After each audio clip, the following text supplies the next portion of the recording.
The time has finally come. It's funny, I get asked all the time, when am I getting a Sawstop? It's never, do I like my table saw? Do I want to upgrade? What would I upgrade to?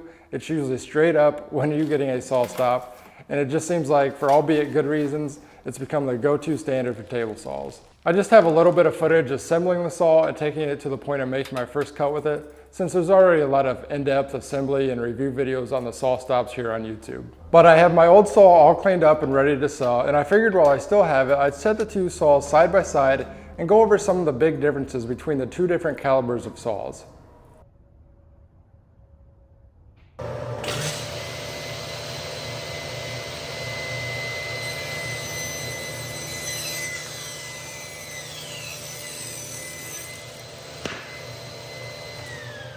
The configuration I went with on the new Sawstop is the professional cabinet saw with the 3 horsepower and the 36-inch T-Glide fence. As far as assembly, they're pretty much on par from what I can remember with that one, but I will say Sawstop goes above and beyond with their instructions. They're almost a little too in-depth if that's possible, but nonetheless, one thing that's very apparent right away is just the fit and finish and quality of the materials. A lot thicker steel, more cast iron versus some thin stamped steel and a lot of aluminum on the other saw. Here on the Sawstop, the front and back rails, they're thick steel, all one piece, and they are dead straight. Here you can see the thin aluminum extrusion rails. They're actually 2-piece. There's a seam right here. Just creates a hinge point. Not ideal for keeping these nice and straight. This configuration of the Sawstop that I have is over 100 pounds heavier than my old saw, and that weight and solidity is always a good thing on machines like this. Even though the new saw is quite a bit heavier, it's actually easier to move since I went with this industrial mobile base. It has all 4 casters that swivel, so it's easy to move in any direction that I want to. And it's just super smooth to raise and lower it.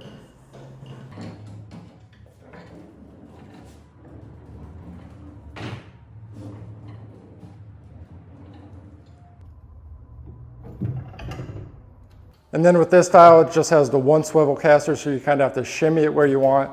And then when you go to lower it, it kind of makes you cringe every time and makes you wonder, geez, what did I just throw out of alignment this time? As far as the cast iron, they're both 27 inches deep, but the old saw is only 20 inches wide, and I'm over doubling that on this new saw with 44 inches of cast iron. The cast iron on the Sawstop is absolutely dead flat, and with the cast iron wings and the steel rails, I was able to get this whole thing perfectly aligned and flat, and that's something I could never do on my old saw. These thin stamped steel wings on this saw are kind of pillowed, so they're high in the middle and taper down in every direction. So just never mind getting that aligned to the whole table. The center cast iron should be flat, right? Well, we don't even need a flashlight to see that this one is far from flat.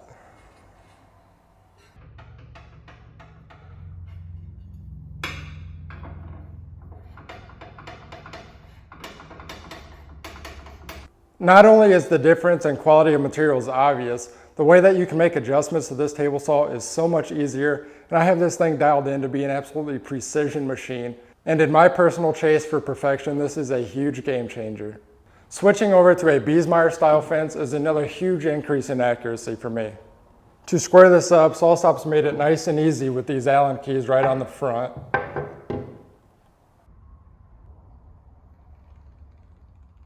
And these pads on the front help take out any slop, and you can fine tune this and get it gliding nice and smooth. I haven't been a fan of this style of fence that clamps on the back as well. You can see there's a lot of slop in here, and when you tighten it down, you could be clamping it either towed in or towed away from the blade. Every workaround I've done to fix that hasn't lasted, and lately what I've been doing is just when I set the fence, I'll measure the front and back of the blade to make sure it's the same. And obviously that just adds more time and more hassle, so it'll be nice just to set the fence and get to cutting. I just want to reiterate, in no way am I meaning to just talk bad about saws like my old one.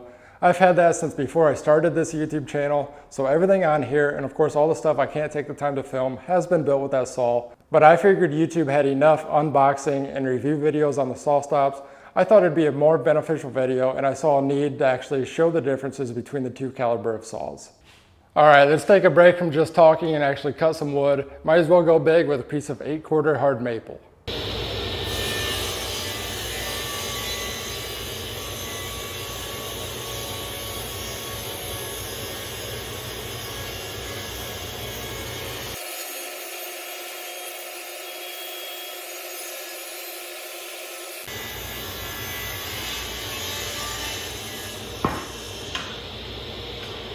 All right, it actually made it through. It doesn't always on thicker hardwoods like this, but it made it through.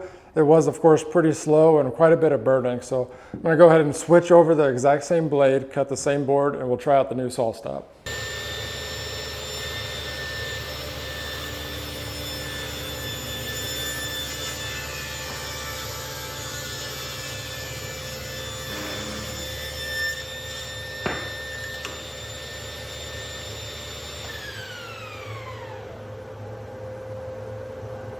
The next comparison I want to do is dust collection.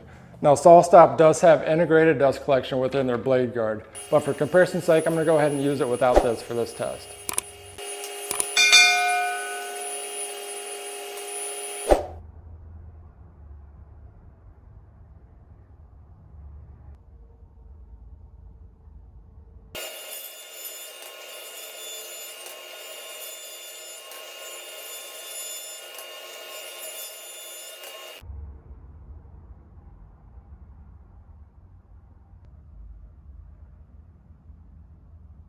I know that's a little hard to judge on video, especially after just a handful of cuts, but the design for the dust collection on the Sawstop is so much better.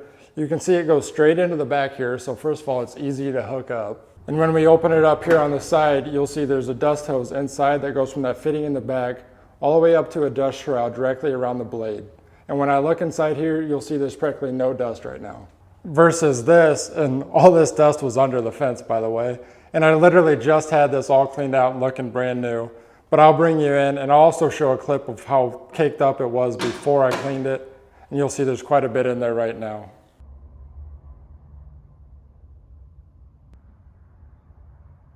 As you can see, even with 4-inch dust collection hooked up, which in this case goes in the bottom of the saw, which that in itself can be a pain if you have to hook this up and move it to different tools. That can be a pain reaching up under there. But even with that hooked up, quite a bit still piles up inside the saw. And these are just creature comfort things that really do make a difference overall. The only access here is this back panel that's bolted on. I took that off, had it all cleaned out, put the panel back on, and then I realized I better loop stuff up because it was kind of sounding a little squeaky. So I had to take it back off and put it back on. Versus the Sawstop, we have that nice panel that opens easy. And then there's other access panels on the side and back as well on that. Like I said, it's the little things that really add up and make a difference. And I could sit here and nitpick the differences all day, but just a couple more that really stood out to me while I was just running those couple quick tests were the blade break and raising and lowering the blade. Check this out. I already counted off camera and I have to crank this 36 times to completely raise or lower it.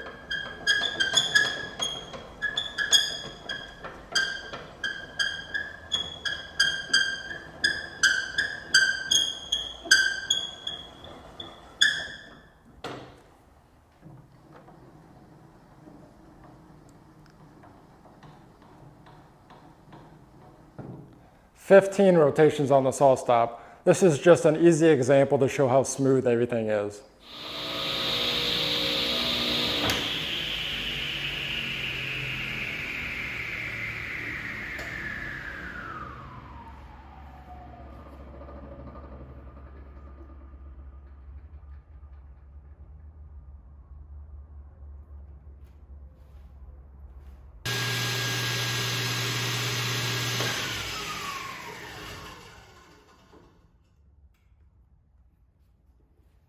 The faster you can get these spinning sharp things stopped, in this case over 10 seconds faster, that's always a good thing.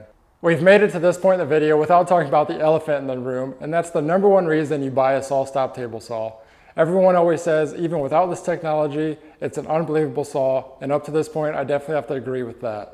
Somehow, if you aren't yet aware, Sawstops are the only table saw with the flesh sensing technology. And if you were ever to come in contact with the blade, there's a brake inside the machine that will almost instantaneously grab and retract the blade and prevent you from seriously hurting yourself.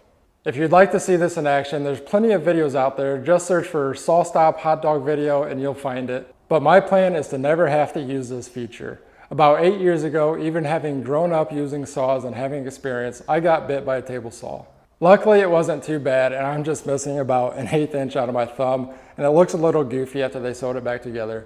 But that's all it took to really wake me up and make me more conscious and aware of what I'm doing at all time on any of these tools. So nothing beats proper techniques and common sense, but my thinking was I wanted to upgrade to a better, more precise, more powerful saw so I might as well spend the extra and get the peace of mind that comes with a Sawstop.